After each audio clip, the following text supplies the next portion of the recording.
इल्जाम लगाते मंजलिस पर गोशा महल का। अरे गोशा महल पहले यहां बुजुर्ग बैठे हुए हैं, आप जानते हैं कि गोशा महल उसका नाम उससे पहले क्या था, महाराजगंज था। और हमारे बुजुर्ग मेरी बात की तस्दीक कर सकते हैं कि कभी मंजलिस ने महाराजगंज में इलेक्शन लड़ा, नहीं लड़ा। गोशा महल बनी 2009 में। 2009 में मुकेश गौड़ की तायद मंजलिस ने की थी, वो एमएलए बने। 2014 में भी हमने तायद की कि वहां पे आरएसएस ना जीते, वो हार गए, हमारा उम्मीदवार नहीं। 2018 में फिर वहां पर इलेक्शन हुआ असेंबली का। मैं एक जराए से कांग्रेस के लोगों को बोलने लगा, कैंडिडेट मत खड़ा करो, हम बीजेपी को हरा देंगे। कैंडिडेट को खड़ा किए, 27,000 वोट लिए, 16,000 या 17,000 वोट से बीजेपी जीत गई। आज आके बोलते आप क्यों नहीं खड़ा करते, क्यों नहीं खड़ा करते। अरे दीवानों, आरएसएस को रोकना ये मेरी जिंदगी का बहुत बड़ा मकसद है। और फिर ये बोलते गोशा महल नहीं खड़ा करे, तो कांग्रेस के लोग ये नहीं बोलेंगे आपको निजामाबाद क्यों नहीं खड़ा किए तुम, गोशा महल नहीं खड़ा किए, सवाल उठा रहे ना। ओवैसी गोशा महल नहीं खड़ा किए, ये नहीं बोलते कि निजामाबाद क्यों नहीं खड़ा किए। यहां 27%, वहां 44% है। यहां पर एक रुकने बल्दिया है दत्तात्रेय नगर में, जाकिर साहब। वहां पर निजामाबाद में 16 कॉरपोरेटर है मजलिस के, डिप्टी मेयर मजलिस का है। कोई कांग्रेसी नहीं बोलता आपको गोशा महल नहीं खड़ा करे। निजामाबाद क्यों नहीं खड़ा किए, पूछो मेरे से, क्यों नहीं खड़ा किए। इसलिए नहीं खड़ा किया मैं, बावजूद मेरा डिप्टी मेयर 16 कॉरपोरेटर रहने के बावजूद, कि मैं नहीं चाहता था कि निजामाबाद में आरएसएस कामयाब हो जाए। सीने पे पत्थर रखकर हम फैसला लिए। थालियां मारने के लिए नहीं कह रहा हूं कि एक पैगाम आप यहां से लेकर उठें। हम नहीं खड़ा किए वहां पर, और जैसा मैंने कहा मैं नहीं खड़ा करूंगा, कामारेड्डी से लाके उनको वहां उतार दिए। कौन खड़ा रहा कामारेड्डी से लाकर। कामारेड्डी से जब उम्मीदवार थे तो चीखे मार रहे थे, मेरे को सीएम हराने आ गया, मेरे को सीएम हराने आ गया। अब निजामाबाद चले गए तो वहां पर बीजेपी मुस्कुरा रही है। बीजेपी निजामाबाद टाउन की सीट पर मुस्कुरा रही। क्यों गए वहां पर आप? निजामाबाद की आवाम से मोहब्बत नहीं है क्या आपको? बताओ कांग्रेसियों, निजामाबाद के बारे में सवाल का जवाब दो। इनके दुम छल्ले जो सियासत की सीन नहीं जानते, मुझसे सवाल कर रहे हैं, मुझसे सवाल कर रहे हैं। नहीं, दारुसलाम है वहां पे। अरे दारुसलाम सिर्फ गोशा महल का नहीं है, दारुसलाम हर सीने में धड़कने वाले दिलों का मरकज है। दारुसलाम पूरे हिंदुस्तान, भारत के गरीबों और मजलूमों का हेडक्वार्टर है। हम निजामाबाद नहीं खड़ा किए, आप निजामाबाद बीजेपी को हवाले करना चाह रहे हैं। मैं आज गंजे शहीदां की सरजमीन से निजामाबाद के गयूर अवाम को, मेरे भाइयों बहनों को, मेरे बुजुर्गों को एक पैगाम दे रहा हूं कि निजामाबाद पर आरएसएस को कामयाब होने मत दो। वहां पर कांग्रेस और बीजेपी मिलकर इलेक्शन लड़ रहे हैं ताकि वहां पे आरएसएस को कामयाब कर दिया जाए। मैं गंजे शहीदा में खड़े होकर निर्मल की आवाम से अपील कर रहा हूं, आदिलाबाद टाउन की आवाम से अपील कर रहा हूं, मधौल की आवाम से अपील कर रहा हूं, कोरटला की आवाम से अपील कर रहा हूं, गोशा महल की आवाम से अपील कर रहा हूं, मुशीराबाद की आवाम से अपील कर रहा हूं, हुजूराबाद की आवाम से अपील कर रहा हूं, करीमनगर टाउन की आवाम से अपील कर रहा हूं कि रोको आरएसएस को इन हलकों से। यहां पर कांग्रेस मिली हुई है बीजेपी के साथ। मैं खुलकर आज कह रहा हूं, और जब नतीजे आएंगे, अगर आप गलती करेंगे, अगर आप अपने वोट को डिवाइड कर देंगे, तो खुदा ना खास्ता वहां पे आरएसएस कामयाब हो जाएगी। मुझे थोड़ा तजुर्बा है सियासत का, ज्यादा नहीं है। उस तजुर्बे की बुनियाद पर मैं आपको बाखबर कर रहा हूं कि नामपल्ली में वही खेल हो रहा है जो निजामाबाद में लोग खेल खेल रहे हैं। नामपल्ली में वही खेल हो रहा है जो मधौल और निर्मल में खेला जा रहा है। तो मेरे अजीज दोस्तों और बुजुर्गों, इनकी साजिश को आपको नाकाम करना है।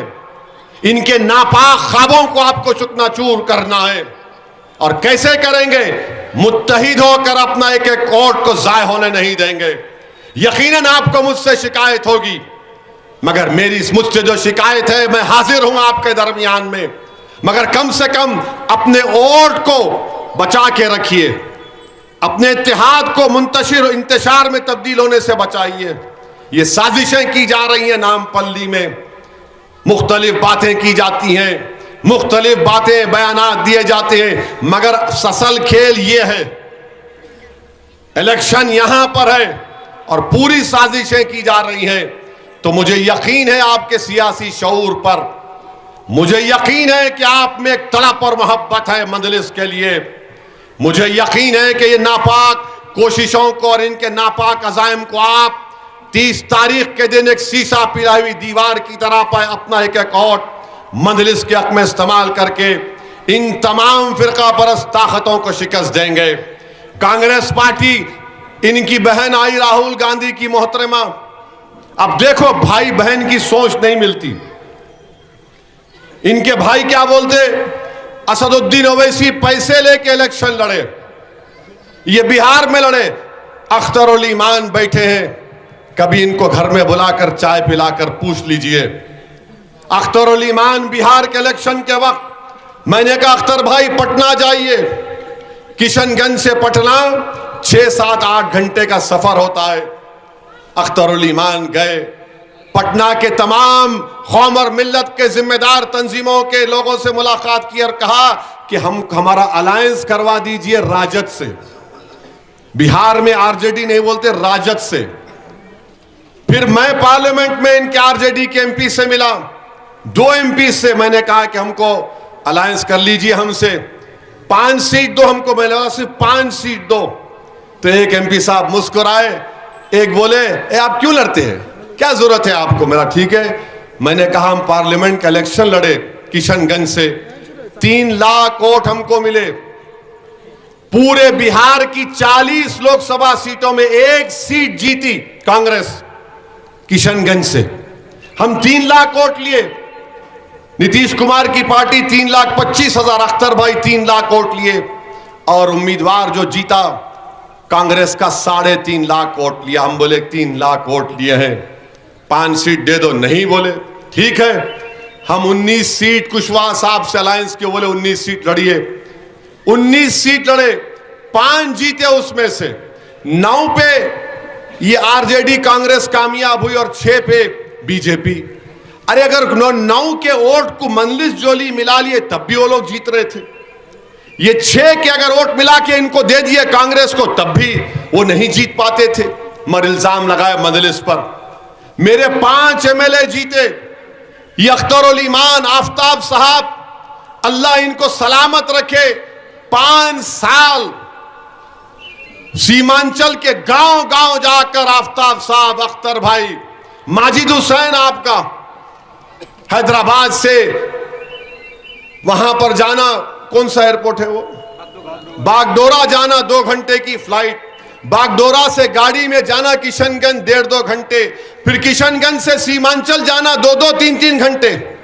5 साल ये लोग मेहनत किए, भूखे रहकर, धूप में, बारिश में, अपना सब कुछ कुर्बान करके हम लोग 5 एमएलए लेकर आए।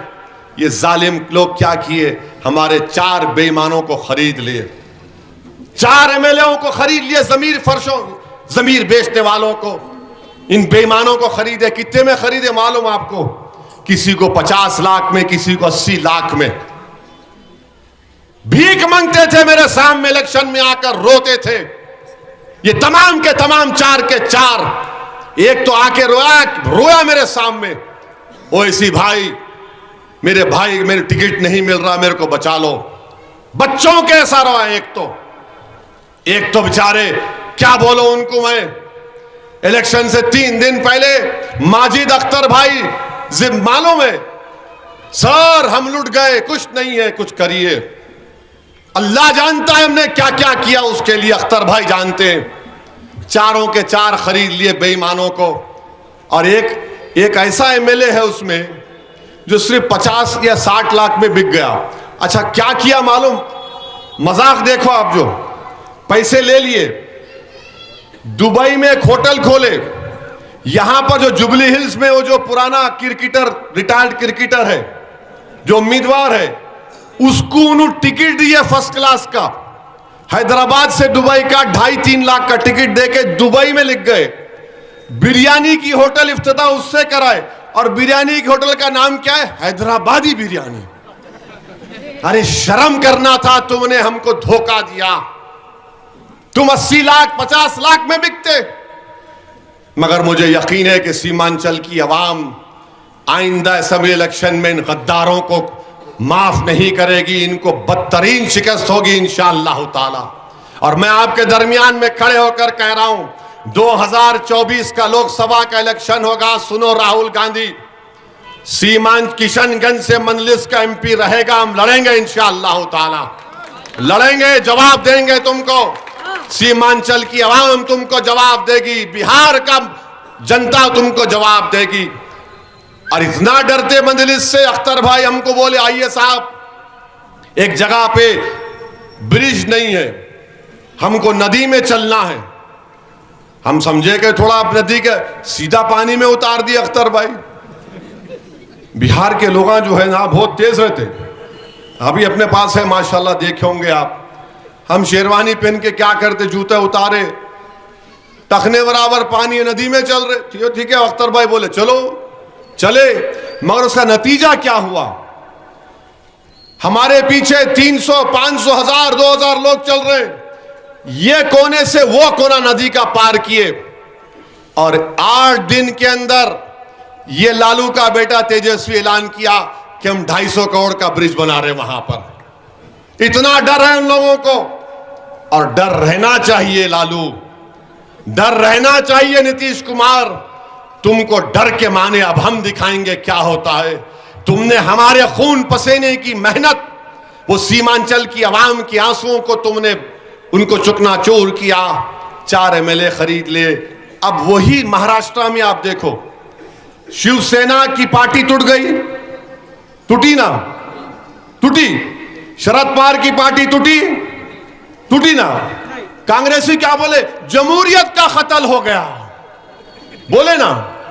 राहुल गांधी बोले this is murder of democracy, this is murder of democracy, daylight robbery, mister Modi wants to destroy the democracy of our India. बहुत अच्छा है, ये 4 एमएलए खरीदे जब क्या था, गांधी का काम कर रहे थे तुम। यहां मर्डर ऑफ डेमोक्रेसी नहीं था, डे लाइट रॉबरी नहीं थी। तो मालूम हुआ राहुल और मोदी दोनों राम और श्याम की जोड़ी है। ये इन्हों जो करते उन्हों भी वही करते। मेरे अजीज दोस्तों और बुजुर्गों, पहचानो इन लोगों को आप। जब से कांग्रेस इख्तिदार से गई, हैदराबाद में फसाद हुआ, ये सरजमीन गवाह है गंजे शहीदा की टप्पा चबूतरा तक। यहां के हिंदू और मुसलमान गवाह है कि जब कांग्रेस इख्तिदार में थी तो हर वक्त फसाद होता था, गोलियां चलती थीं, मासूम बच्चों को पुलिस उठाकर लेकर जाती थी, किसी मजहब का जुलूस निकलता तो गड़बड़ होती। आज मजलिस ने हिंदू और मुसलमान, दलित, बैकवर्ड क्लास को एक किया। आज फसाद हैदराबाद में नहीं हुआ, अल्हम्दुलिल्लाह। आराम से हर कोई अपने अपने त्योहार को मनाता है। तो कांग्रेस को बड़ी बेचैनी है कि 9.5 साल में ये गंजे शहीदा की सल्लाख जमीन, ये टप्पा चपुद्रा किशन नगर की जमीन, अल्हम्दुलिल्लाह यहां पर अमन है, सुकून है। इन कांग्रेसियों को आपने देख लिया। बुजुर्ग मेरी इस बात की गवाही देंगे कि जब कांग्रेस रहती थी फसाद होता यहां पर। इनको कामयाब होने मत दीजिए, ना हैदराबाद में ना तेलंगाना में। जहां तक मेरी आवाज जा रही, अल्लाह आपके दिलों तक पहुंचा दे। ये कांग्रेस है। और इनका कांग्रेस का सदर जो है ना, कांग्रेस का जो सदर है, उसने अपनी जिंदगी की शुरुआत 16 साल की उम्र में आरएसएस में गया। ये 16 साल की उम्र में आरएसएस में गया। तकरीबन 7-8 साल चड्डी पहन के आरएसएस की लट को फिराया। फिर आरएसएस ने उसको एबीवीपी में भिजाया। किशन रेड्डी एबीवीपी के सदर थे, ये इनका राइट हैंड था। फिर ये बीजेपी में गया। 1999 का असेंबली का इलेक्शन हुआ, याद है ना आपको? 1999 का हमारे बुजुर्ग बैठे हैं, मेरी तरह उनकी भी दाढ़ी थोड़ा वाइट वाइट हो गई। दाढ़ी वाइट है मगर दिल जवान है अभी, समझे ना? कई नौजवान समझेंगे दाढ़ी वाइट हुए तो बाबू हम कल भी जवान थे, आज भी और कल भी रहेंगे। इलेक्शन हुआ, मैं अपनी आंखों से ये गुड्डी मलकापुर उस वक्त कारवान में होता था, ये इलाका भी कारवान में होता था, याद होगा आपको। सज्जाद साहब का इलेक्शन था गुड्डी मलकापुर में। ये कांग्रेस का सदर किशन रेड्डी के साथ इंतखाबी मुहिम चला रहा था बीजेपी के लिए। मैं देखा इसको अपनी आंखों से, खिले गोलकुंडा में लोग देखे।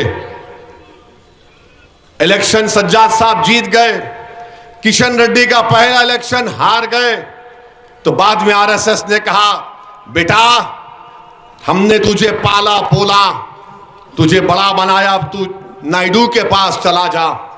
तेलुगु देशम में कूद गए अन्ना, और तेलुगु देशम में गए तो तेलुगु देशम की साइकिल को ऐसा बिठाया कि नायडू खुद हैदराबाद छोड़ के अमरावती चले गए।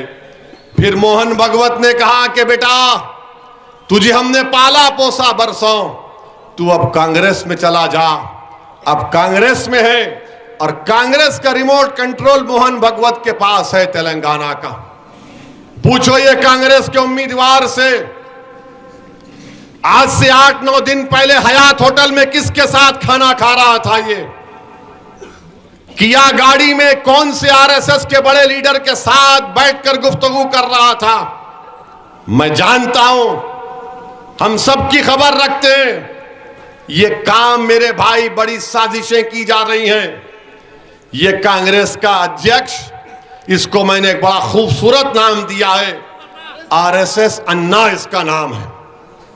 आरएसएस अन्ना, इतनी उनमें तकलीफ है, नफरत है कि अब मेरी शेरवानी पे आ गए। अब बोल रहे ओवैसी की शेरवानी। मेरे भाई अगर आप तारीख का मुताला करेंगे, हिटलर ने 60 लाख यहूदियों का कत्लेआम किया था। और यहूदियों का कत्लेआम कैसे शुरू हुआ? उनके कपड़ों पर हिटलर तनकीद करता था, बात कपड़ों से शुरू हुई, फिर यहूदियों के दाढ़ी पर गई, उनके चेहरे पर गई, उसके बाद तारीख में एक चीज लिखी गई, क्रिस्टल नाक मूवमेंट।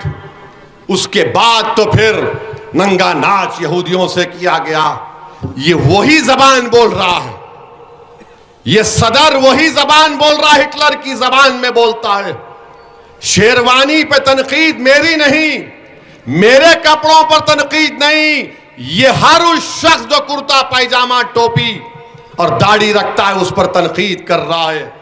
ये अपने जहन में, दिमाग में जो जहर है उसको आपके सामने रख रहा है। मेरे अजीज दोस्तों, मेरी इज्जतदार माँ और बहनों, इस बात पर आपको गौर करना है। देखिए जहर कैसा निकलता है। अब राहुल गांधी बोलते हैं ओवैसी पैसे लेता है। अरे बताओ, जब मैं 2008 में न्यूक्लियर डील में डॉक्टर मनमोहन सिंह की सरकार की तायीद किया, राहुल गांधी कितने पैसे तुमने मुझे दिए थे बताओ? प्रणब मुखर्जी का सदर जमहूरिया का इलेक्शन, तुम्हारी मां ने मुझसे कहा था, डॉक्टर मनमोहन सिंह ने कहा था कि जगनमोहन रेड्डी को जाकर समझाइए प्लीज।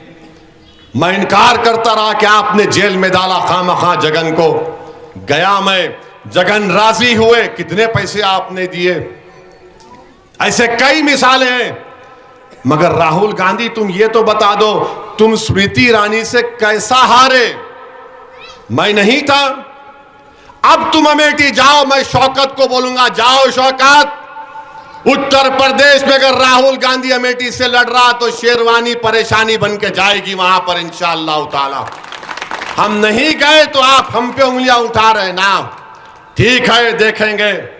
अब इनकी बहन आकर बोलती है ओवैसी जी खाली 9 सीट लड़ रहे हैं, टीआरएस को फायदा पहुंचाना चाहते हैं। अरे 110 छोड़ दिया ना अम्मा आपके लिए मैं, 119 में 9 लड़ रहा हूं, 110 पे खेलो, जम्मक जक्का खेलो, कौन रोक रहा तुमको? जाओ लड़ो, 9 लड़ रहा हूं, नहीं कम लड़े, ज्यादा लड़े, बहुत लड़ लिए, 9 लड़े, कम लड़े। मैडम हमको खाली लड़ना आता, झुकना नहीं आता, एक बात याद रख लो आप। कम लड़े, ज्यादा लड़े, अरे हम अपनी पार्टी का फैसला खुद करते, आपकी पार्टी का फैसला मोहन भगवत नागपुर में करते, और हमको गाली दे रहे नु। मंजलिस फिरका परस्त है। इंदिरा गांधी तुम्हारी दादी दारुसलाम को आई थी, सालार के बाजू बैठकर कहा था कि शिवशंकर साहब के बाई इलेक्शन में सपोर्ट करो, और सालार क्या पहने हुए थे? सालार क्या पहने हुए थे? सालार क्या पहने हुए थे? जब शेरवानी से मोहब्बत थी। Right now sherwani is a problem for you, हैं? आरएसएस अन्ना, इंशाल्लाह तू भी शेरवानी पहनेगा एक दिन, देखना हम पहनाएंगे तुम्हारे को, पहनाएंगे तुम्हारे को इंशाल्लाह ताला। आप हमको बोल रहे हैं, कपड़ों पे आ गए हमारे। बाबू ये कुर्ता पैजामा शेरवानी हर एक को अच्छी नहीं लगती। पार्लियामेंट में अगर आप गए ना, पार्लियामेंट के सेंट्रल हॉल में इंशाल्लाह अख्तर भाई जाएंगे एमपी बन के, तो सेंट्रल हॉल में आप देखेंगे नेहरू शेरवानी पहने हुए। ये आरएसएस अन्ना को मालूम ही नहीं फर्स्ट फ्लोर खाली है बेचारों का, नेहरू पहने हुए। मैं देखा, आप देखो गूगल, हजरत गूगल में जाओ, पुरानी बिल्डिंग के सेंट्रल हॉल में नेहरू की फोटो है, गुलाब लगा हुआ है। मौलाना अबुल कलाम आजाद शेरवानी पहने हुए, जंग आजादी के मुजाहिदीन शेरवानी पहने हुए, मगर असदुद्दीन ओवैसी पहनते कि इनको पेट में कुछ हो जाता। क्या होता भाई तुम्हारे को? बताइए, आप एक एक बातें करते हैं, मिले हुए हैं, डील कर लिए। अरे कितने लोग मेरे को खरीदेंगे बाबा? पाशा ये मेरे को खुद नहीं मालूम कौन कौन खरीद लिया मेरे को। कोई नहीं खरीद सकता मंजलिसियों को। हाँ, हम मोहब्बत के दीवाने हैं, और मोहब्बत से बात करेंगे तो सब चीज करेंगे। तुम आंखें निकाल कर झूठ कहेंगे तो तैयार हो जाओ, हम लड़ने को तैयार हैं। मंजलिस की तारीख रही है, नीलम संजीवा रेड्डी से लेकर किरण कुमार रेड्डी तक बड़े बड़े चीफ मिनिस्टरों ने मंजलिस को दबाने की कोशिश की। जेलों की सोबतें हमने बर्दाश्त की, शहर बदर कर दिया गया हमको, मुझको पुलिस की लाठियों से मारा गया, मेरे भाई पर गोलियां चलाई गई। उत्तर प्रदेश के चुनाव में शौकत है, पूछो आप। ये शौकत मेरे साथ गाड़ी में बैठे हुए थे, और हम लोग एक आउटपोस्ट के पास रुके तो अचानक दौड़ एक आवाज आई, और उसके बाद मैंने शौकत से पूछा, शौकत क्या आवाज है? तो यामीन और शौकत ने कहा कि सर गोली चल रही है। गोली चल 5.5 फीट से, 5.5 फीट से गोली चल रही थी। 6 गोलियां मेरी गाड़ी पर चलाई गई। बोलो मैं किससे डील करा था मुझ पे गोली चलाने के लिए? क्या मेरे घर में जिम्मेदारियां नहीं है मुझे? क्या मेरे घर में मेरी ज़ईफ मां नहीं है? क्या मुझे उन जिम्मेदारियों को नहीं निभाना है? 5.5 फीट से गोलियां चल रही हैं, और फिर माजिद की हिम्मत को दाद दो। मुझे बाद में मालूम हुआ, खैर हम निकल गए, तो माजिद ने जब पीछे की गाड़ी में देखा कोई बैठकर देख रहे थे कि माजिद के मेरी गाड़ी पर एक गोली चला रहा है। ये मंजलिस की मोहब्बत में ये शख्स गाड़ी से कूदकर, जो शख्स गोली चला रहा था माजिद, उसके ऊपर दौड़ना शुरू कर दिया पुकारते हुए। उस शख्स ने 2 फीट के फासले पर माजिद पर अपनी रिवाल्वर तान ली, और अल्लाह ने हुक्म दिया कि रिवाल्वर अटक गई, गोली नहीं चली, तो वहां से भाग गया। यह माजिद को मोहब्बत है मंजलिस से। मेरे भाई, आसान काम नहीं है। रिवाल्वर से गोली चल रही है और माजिद दीवाना दौड़ रहा है। मुझे यकीन है कि अगर किशननगर के हल्के समझी नामपल्ली के किसी अवाम पर कोई खुदा न खास्ता आफत आएगी तो माजिद दौड़ता हुआ आएगा, अपनी जान की परवाह नहीं करेगा, गरीबों की खिदमत के लिए, गरीबों को बचाने के लिए आएगा। ये काम मजलिस ने किया। तो मेरी आपसे गुजारिश है कि 30 नवंबर के दिन अपना एक वोट का सही इस्तेमाल करिए। एक वोट भी जाय नहीं होना हमारा। ये बहुत आएंगे, ये कांग्रेस के लोग आएंगे, हम वो देंगे, हम ये देंगे, हम फुला देंगे। अरे बाबा, अब आसमान से तारे तोड़ के लाके दे दे चल, अब क्या बाकी रह गया? मामू बोल रहे मैं 400 में देता हूं सिलेंडर, उन्हों बोल रहा 500 में देता हूं, अब मैं भी बोलता हूं मैं 100 में देता हूं। क्या है ये? मजाक है क्या कोई?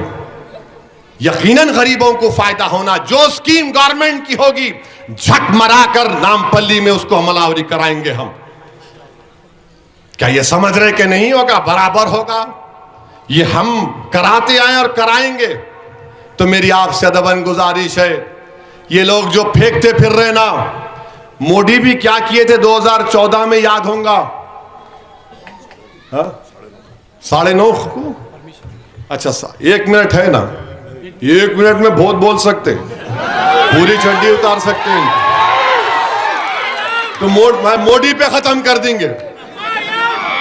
मोदी क्या बोले थे भाइयों बहनों? 15 लाख बोले थे ना, 15 लाख डाल दूंगा मैं। अब बेचारा गरीब, अरे बाप रे 15 लाख, 15 पैसे नहीं आए, 15 पैसे नहीं आए।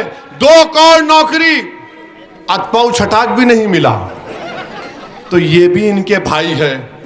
अपनी ताकत को मजबूत रखिए, मजलिस को कामयाब करिए, जमात को कामयाब करिए, शख्सियत को मत करिए। शख्सियतें आएंगी चले जाएंगी। असदुद्दीन ओवैसी भी एक दिन इस जमीन की ग़िज़ा बन जाएगा।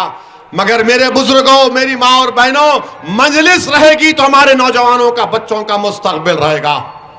इस बातिल ताकतों के तूफान में हमारे बुजुर्गों ने एक चिराग को रोशन किया 65 साल पहले। इस चिराग की, ये जो चिराग जलता है ना, ये तेल से नहीं जलता, तुम्हारी आंसुओं से जलता है, तुम्हारी तड़प से जलता है, हमारे बुजुर्गों की कुर्बानियों से जलता है, जो रातों में उठकर अल्लाह से भीख मांगते हैं कि परवरदिगार इस चिराग को सुबह क़यामत तक तू जलाए रखना, इसकी रोशनियों को पूरे मुल्क में फैलाना। इस चिराग को जलाए रखो मेरे भाई, इस चिराग को जलाए रखो मेरे बुजुर्गों। ये तुम्हारा चिराग है। तुमने अंधेरों में रोशनी पैदा की अपने इत्तेहाद की बुनियाद पर। तो मजलिस को मजबूत रखो और 30 तारीख के दिन अपना एक वोट पतंग के निशान पर बटन दबाकर अपने उम्मीदवार को और अपनी जमात को कामयाब करिए। अस्सलाम वालेकुम।